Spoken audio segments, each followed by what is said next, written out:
that is in the 30th juzu and in the 29th, most of it that talk about tawheed, about worshipping Allah subhanahu wa ta'ala. Most of the things that emphasize faith, just the basic idea of faith, believing in Allah, believing in His angels, believing in the day of judgment, believing in the books, believing in the messengers, believing in the destiny. These things came with this 3 years, the first 3 years of Quran, and then the description of paradise, the description of hellfire. May Allah save all of us from that. And then of their worship, there were only two prayers, one in the morning and one in the evening.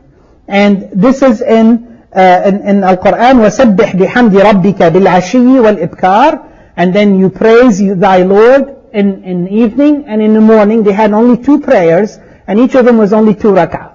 And that was all they had at that time.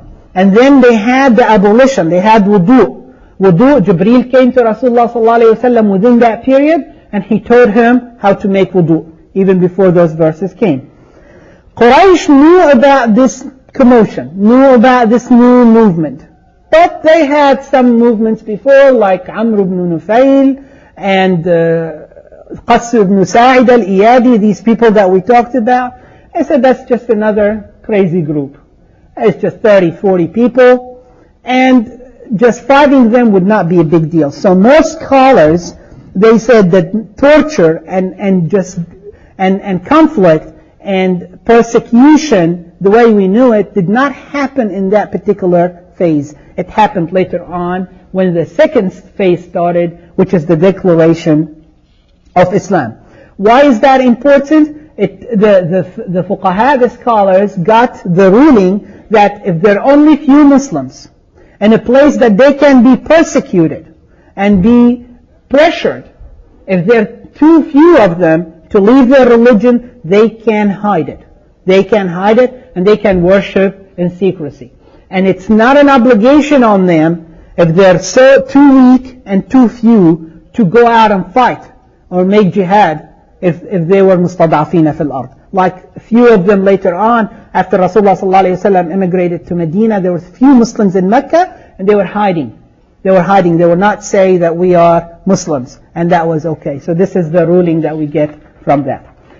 We, inshallah, finish this first 3 years of the secret phase, and there's not many events, as I said, happened. The major event that we discussed today was the message, the 2 verses that basically paved the way and drove the rules for the rest of the 23 years, believing in Allah subhanahu wa ta'ala and ad-da'wah. We ask Allah subhanahu wa ta'ala to benefit us all from what we have learned today, and to help us inshallah finish this and continue more on learning the seerah. And we probably have the time for 1 or 2 questions before we conclude, inshallah.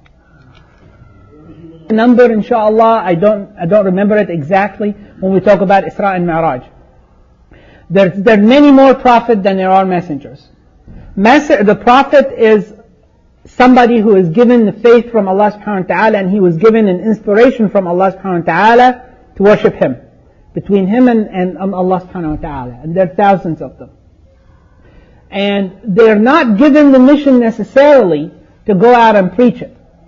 If that prophet was given a mission to go out and tell people what to do and tell people how to worship, they would be given message. That would be a messenger. Like Salih, like Lut. They were ordered to do something, to give a message. They were given the prophets that were the messengers of Allah, that they were given books. 5 of them are distinguished: Nuh, Ibrahim, Musa, Isa, and Muhammad sallallahu alayhi wa sallam, and they are called Ulul Azm, the strong, steadfasted messengers. They are the main 5, and they're mentioned in the Quran. The prophets did not necessarily teach religion. The prophets did not necessarily teach religion. That's true. If you were given a mission as a prophet to go out and preach it and invite people to it, then you're a messenger. So that's the difference between a prophet and a messenger. So from the first revelation of Iqra, Rasulullah sallallahu alayhi wa sallam was a prophet. He couldn't call anybody to his religion. He was not given that mission yet. On the second revelation, Allah subhanahu wa ta'ala said, قُمْ فَأَنذِرْ. Now you go up, now you do, now you warn. And then he became a messenger. But prophets could very well have shared their knowledge with those who may have asked them. Allahu Alam, of course. Yeah, I mean, he shared everything with his wife. You know, it's not a secret thing. Some prophets were sent to believing people, like some of the prophets of the people of Israel. They would come and they would not change anything in the Torah. They had nothing to add. They were given thus the mission to continue on with the same message. So they were not given any new revelations or teaching. So they were prophets and not messengers.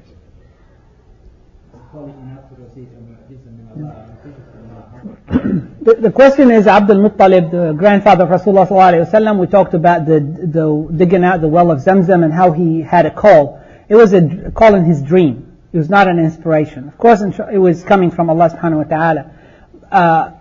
That is not considered as an inspiration or being holy. Of course, he was given this mission of digging out the well of Zamzam with the guidance and the help of Allah subhanahu wa ta'ala. No question about that. The other thing about Abdul Muttalib that you said he rejected Islam. Abdul Muttalib was not from those who rejected Islam. Those from the people that are called the people of the period.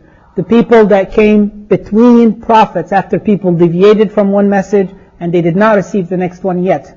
And those people only Allah subhanahu wa ta'ala knows what He's going to do with them.